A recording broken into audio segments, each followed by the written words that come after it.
The Avengers are supposed to be the heroes, the ones who save worlds, fix timelines, and protect reality itself. But what if they crossed a line long ago? What if Phase 6 isn't about stopping a villain, but about facing the consequences of what the Avengers already did?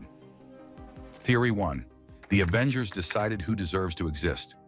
One of the most unsettling ideas going into Phase 6 is this. The Avengers didn't just save the universe, they judged it. Avengers. Endgame wasn't just a mission to undo Thanos. It was a decision to rewrite reality itself. The team didn't restore everything. They restored what they believed was right. Entire timelines were clipped, altered, or abandoned. And from the Avengers' point of view, that choice felt justified. Billions had died. The universe needed fixing. But here's the problem. Fixing reality isn't the same as understanding it. The Ancient One explains it clearly to Bruce Banner. Changing the past doesn't erase damage. It creates branches.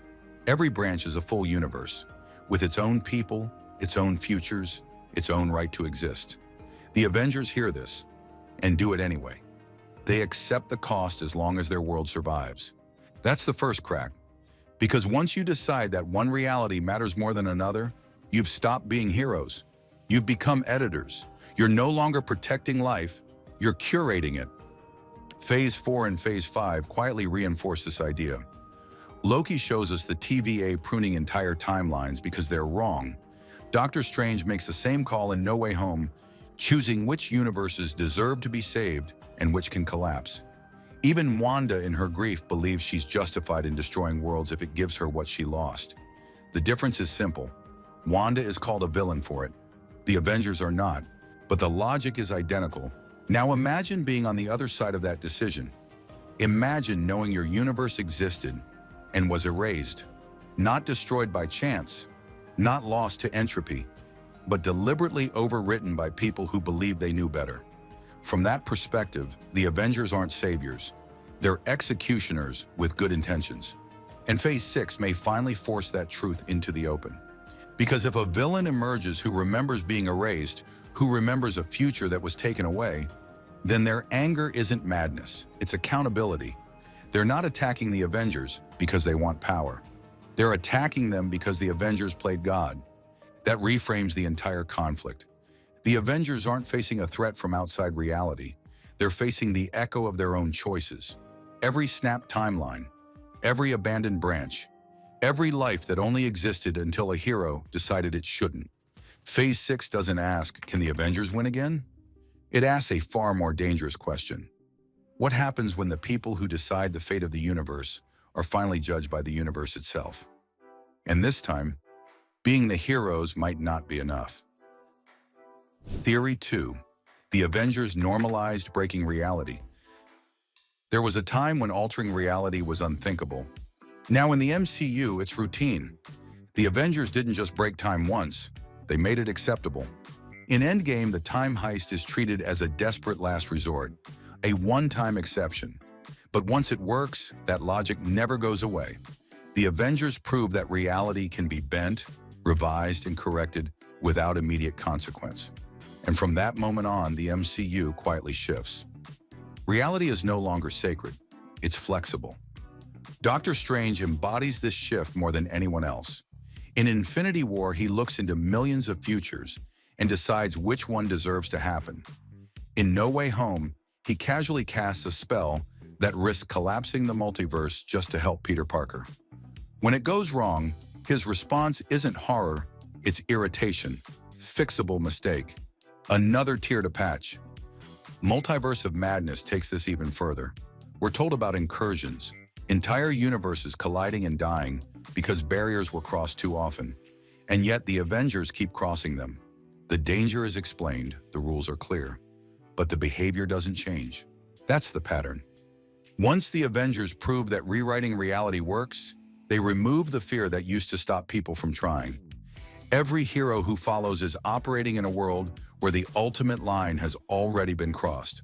They aren't asking, should we do this? They're asking, can we survive it? And that distinction matters. Because villains don't see themselves as villains in this new framework. They see precedent. If heroes can rewrite existence to undo their pain, why can't anyone else? If timelines can be erased to save one universe, Why is it wrong to erase one to save another? The Avengers opened that door, and they never closed it. Phase 6 appears to be about escalation, not just bigger threats, but bigger consequences. Reality has been stretched too many times, rules have been bent too often, and eventually systems collapse under repeated abuse. No matter how noble the intention, this is where the Avengers' moral authority starts to crumble. They don't just fight chaos, they create it, then react to it. Each fix spawns new fractures. Each solution demands a bigger intervention, and with every step, the Avengers move further away from protectors and closer to regulators. They decide when the universe can be changed. They decide who gets a second chance. They decide which mistakes are allowed to be undone. That's not heroism, that's governance. And history has never been kind to those who govern reality without consent.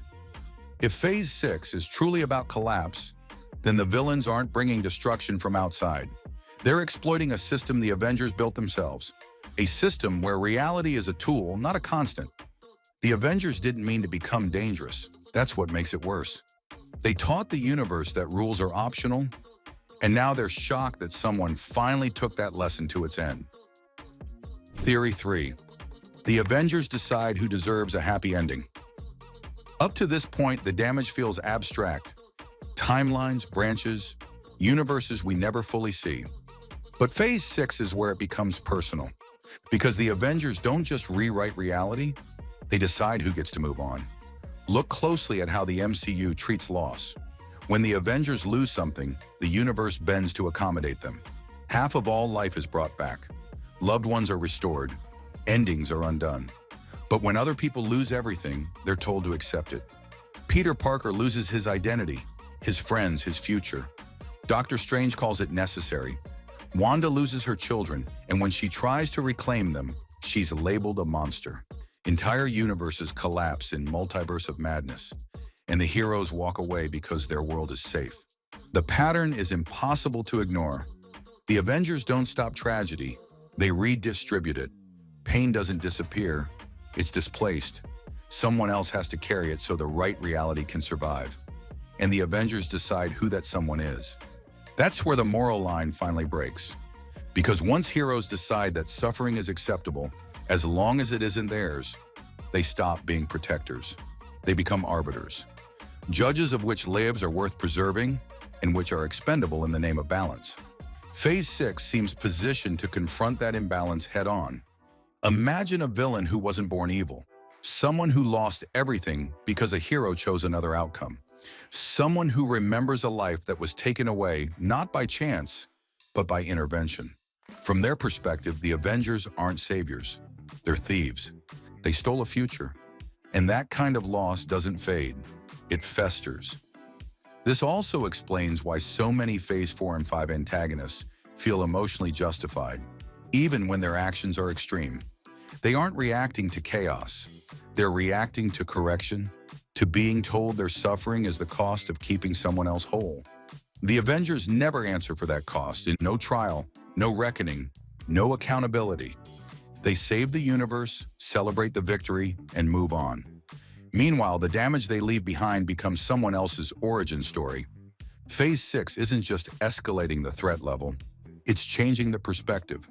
For the first time, the story may stop asking, how do we stop the villain? And start asking, why do they think they're right? Because if you were erased, overwritten, or sacrificed so the Avengers could win, you wouldn't call them heroes either. And that's what makes Phase 6 dangerous. Not because the Avengers are weak, but because they may finally be forced to face the people they saved the universe from. When heroes become the problem. And that's where Theory 3 quietly leads. Phase 6 doesn't feel like it's building toward a villain who wants to rule the universe. It feels like it's building toward people who were left behind by it. The Avengers saved reality by choosing winners and losers. They decided which pain could be undone and which pain had to remain. They moved forward, while others were frozen in the consequences of their choices. So if Phase 6 turns against them, it won't be because they failed. It will be because they succeeded too many times, without ever asking who paid the price. Maybe the real question isn't why a villain wants revenge. Maybe the real question is why the Avengers never expected it. Because when heroes decide the fate of reality long enough, someone eventually stands up and asks the only question that matters. Who gave you the right?